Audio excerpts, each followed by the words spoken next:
back to Wild and Free Art. Today I am feeling very autumnal and I want to share with you how I made these absolutely adorable mini pumpkin dangles, little grungy mini pumpkin dangles. And um yeah, they're just so cute and I think they would be an adorable addition to like your journals or even just around the house. I am going to make a few just to dot around the house for the season, but I have also made some as little dangles to add to some autumn or Halloween themed journals. Making them is super easy. Chances are you already have everything that you need to make the little pumpkins. So, what you're going to need, or rather, what I used, is some eco-dyed fabric. Of course, you can use whichever fabric suits your fancy.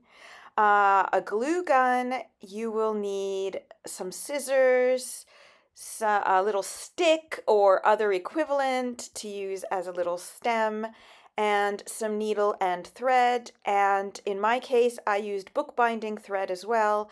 You could use thicker embroidery floss or whatnot as well. And what I didn't show here because I forgot was filling of some kind. You can use cotton, you can use toy stuffing. I used my ubiquitous string as filling. And what you're going to need to do is cut a strip of your fabric to make it small, about an inch wide will do. And you can totally translate this into a much bigger pumpkin as well to use as home decor and whatnot. So what you're going to do is you're just going to cut a piece of your fabric to make a somewhat 2.5 inch rectangle. I apologize. And then what you're going to do is decide which side of your fabric you want on the outside and make sure that that is facing down. So we're just going to add a little bead of glue to the edge of the fabric and fold it in half so that the right side will be facing up, if you know what I mean, once you've folded it in half.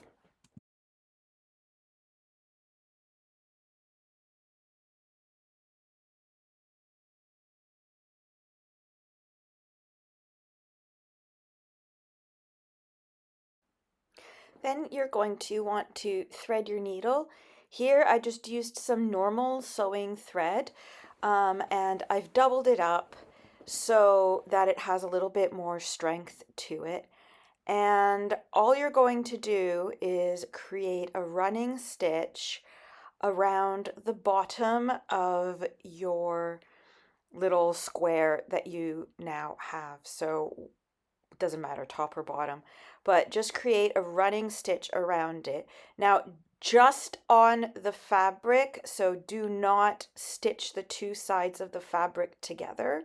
You're just going to run the stitch around the edge of that bottom fabric, about 0.5 centimeter, maybe a bit less, up from the edge, not too much, because then we're going to be turning it inside out and wrapping it. So once you have finished running your stitch around the bottom of the fabric, you are just going to pull it tight like a drawstring bag, and then wrap the thread around it a couple of times and then stitch through in a kind of like star pattern, I call it, just to make sure everything is secure and doesn't fall out.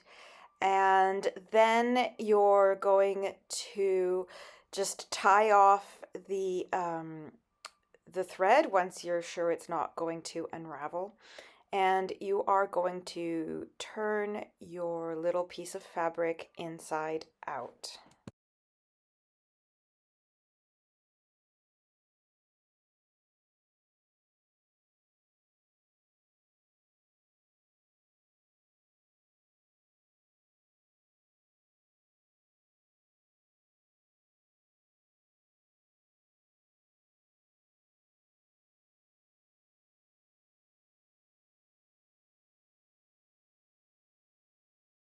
Once you turned it inside out, give it a little push on the bottom so you have like a little bag, thimble-sized bag.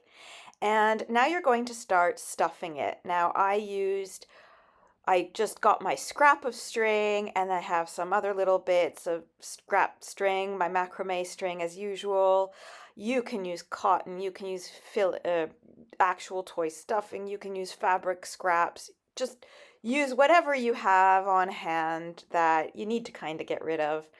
And just push it down nicely. Make sure you have a solid little base for your pumpkin and that it is the height, more or less, that you want. So if you want a higher pumpkin, you're going to need to add a bit more filling. If you want a smaller, squatter pumpkin, just a little bit less. So once it's the way that you like it in the thickness department, then it's time to close it up and start turning it into a Here you're going to want to rethread your needle, but this time make sure that you have a longer thread than the first time because you're going to be using this thread for a few extra bits, let's say. So again, here I'm doubling up my thread just to give it a little bit of extra strength. And then you're going to be doing exactly the same thing that you did on the bottom around the top of the pumpkin. So you're going to just do a running stitch all the way around so that you can close it like a drawstring kind of bag at the end. Try and be as close to your filling top as the top of your filling, sorry, as possible. So that you don't have lots of extra space. You can always trim off any extra fabric, just like I did once I was done. And once you're done your running stitch, you're going to again repeat what you did the last time to close it. So wrap it around a couple times, do your little star stitch, and secure your thread. And then this is where things will get a little bit different. So I'm just flattening off that little bit that I cut off, and then you're going to take your needle and you're going to go straight through to the other side of your pumpkin and pull tight. At this point, you're going to want to get the bit that's going to wrap around your pumpkin in sections. I mean, you could just tie it off and leave it like that and stick the stem on it, but I kind of like the whole extra thready, grungy kind of look. But again, you can make it however you want. So you're going to want a decent length of string. In my case here, I've used bookbinding thread. You can use embroidery floss or rope or yarn or whatever you have.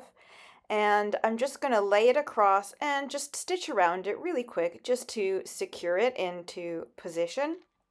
And then I'm going to bring it around the bottom, crisscross it over top of itself, and then bring it back up to the top. So we've made a 4-sectioned pumpkin at this point. Now I'm going to give it another little stitch just to secure it around the little bit that we've brought to the top. This might be a bit finicky.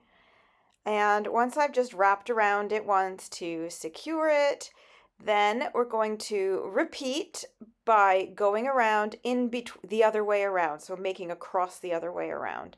So we're going to wrap around in between the other 2 sections, and then we're going to come back up to where we have our little thread, and we're going to tie it in a square knot at the top,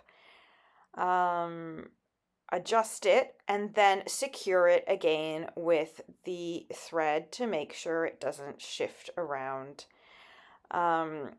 Then at this point you can either cut off the excess thread or keep it. I chose to keep it because then you can add it to other little bits and stuff like that, like to dangle or whatnot, or curl it around and just kind of make it your own.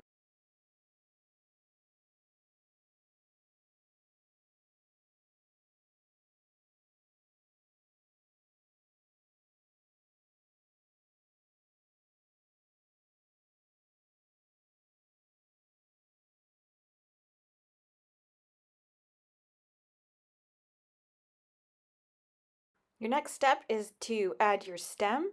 So you're just going to snip off, break off, sand off, however you want to do it, a little tiny piece of your twig. You're going to test it out for position to make sure it goes on the way you like it.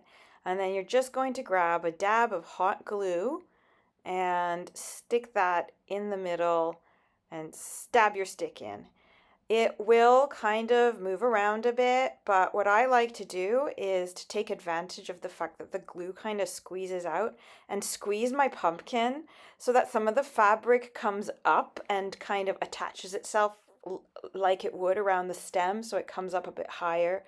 And sometimes you need to add a bit more glue for it to kind of obey. But once it's dry, it should stick in there quite solid. And there you have your very first little miniature pumpkin that you can use to turn into a dangle or decorate your house or whatever you want to do with it.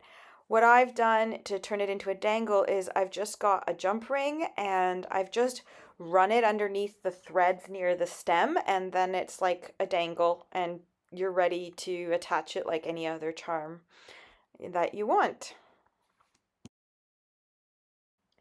Now I'm going to make a second one. I'm going to speed it up a little bit and zoom in a bit more on the actual pumpkin so you can see it a bit more up close. And you can kind of see how the whole process starts from beginning to end just one more time because I need it reinforced in my brain by watching it more than once. So maybe you do too.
And there we have our own little mini pumpkin yet again. Sorry about being out of the frame. I hope you enjoyed this week's little video and make your own pumpkins. I would absolutely love to see if you use this kind of dangle in your future journals. Thank you so much for watching and happy creating for everyone. Bye bye.